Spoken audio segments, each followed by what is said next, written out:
Hello, South Florida meteorologist Trent Eric. Quick check of the tropics here with Nicole continuing to pull north near Bermuda. Right now, a hurricane as winds are sustained to 75 miles per hour in that movement northwest. Over the next few days, this will continue to move over the open Atlantic near Nova Scotia by the weekend.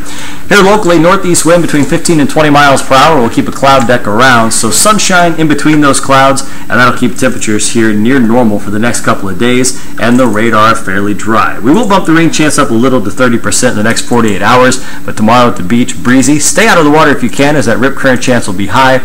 Small craft advisory in place for the Dayton-Broward coastline, also down in the Florida Keys, where beyond the reef you're 4 to 7 feet. As we look at that extended forecast, there's that 30% chance of a very fast-moving shower on Thursday, and then we keep the rain chance 10 to 20% through the weekend. A little reinforcing shot of cool air by Monday. We'll dip those overnight lows in the low 70s. Anytime you want to check on the radar, you can always do that. You can download the Local 10 app or, of course, that Max Tracker app. It's free in the App Store.